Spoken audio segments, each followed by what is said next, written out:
इयत्ता 6वी विषय इतिहास पाठ क्रमांक 9 दक्षिण भारतातील प्राचीन राज्ये स्वाध्याय प्रश्न 1 ओळखा पाहू 1 सातवाहन राजे त्यांच्या नावाआधी कोणाचे नाव लावत उत्तर आईचे नाव 2 कोल्हापूरचे प्राचीन काळातील नाव उत्तर कुंतल प्रश्न दुसरा पाठातील नकाशाचे निरीक्षण करून खालील तक्ता पूर्ण करा उत्तर पल्लव कांची चालुक्य ऐहोळ बदामी पट्टदकल सातवाहन पैठण भोकरदन वेरूळ प्रश्न तिसरा खालील राजसत्ता व राजधानी यांचे वर्गीकरण करा 1 सातवाहन राजधानी प्रतिष्ठान 2 पांड्य राजधानी मदुराई 3 चालुक्य राजधानी वातापी 4 पल्लव राजधानी कांचीपुरम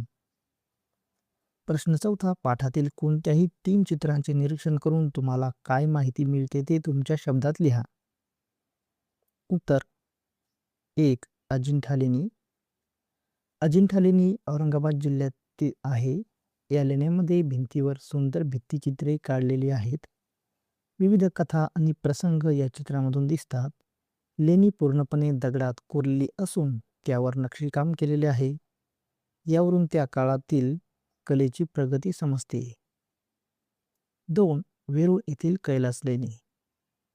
वेरूळ येथील कैलास लेणी हे भव्य दगडी मंदिर आहे ते एकाच खडकातून कोरलेले आहे मंदिरावर सुंदर शिल्पे व नक्षीकाम दिसते भिंतींवर विविध देवदेवतांच्या मूर्ती कोरलेल्या आहेत यावरून त्या काळातील स्थापत्य कलेचे कौशल्य दिसते 3 कार्ले येथील चैत्यग्रह कार्ले येथील चैत्यग्रह हे बौद्ध धर्माशी संबंधित आहे हे डोंगरात कोरलेले मोठे व प्रशस्त लेणे आहे आत मोठे स्तंभ व सुंदर शिल्पे आहेत येथे प्रार्थना करण्यासाठी जागा बनवलेली आहे यावरून त्या काळातील धार्मिक व वास्तुकलेची माहिती मिळते प्रश्न 5 खालील प्रश्नांची उत्तरे एका वाक्यात लिहा 1 दक्षिणेतील प्राचीन राजसत्ता कोणत्या होत्या उत्तर दक्षिणेतील प्राचीन राजसत्ता चेर पांड्य आणि चोळ या होत्या 2 मौर्य साम्राज्याच्या ऱ्हासानंतर कोणत्या प्रदेशातील स्थानिक राजे स्वतंत्र झाले उत्तर मौर्य साम्राज्याच्या ऱ्हासानंतर महाराष्ट्र आंध्र प्रदेश आणि कर्नाटक येथील स्थानिक राजे स्वतंत्र झाले प्रश्न 6 थोडक्यात उत्तरे लिहा 1 महेंद्रवर्मनची कामगिरी लिहा उत्तर महेंद्रवर्मन हा पल्लव वंशातील कर्तबगार राजा होता त्याने आपल्या राज्याचा विस्तार केला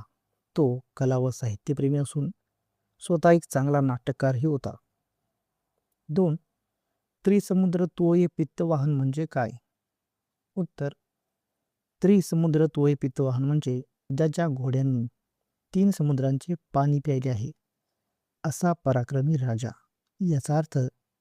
त्या राजाचे साम्राज्य 3 समुद्रापर्यंत पसरलेले होते 3 मुजिरीस बंदरातून कोणत्या वस्तूंची निर्यात होत असे उत्तर मुजिरीस बंदरातून मसाले मोती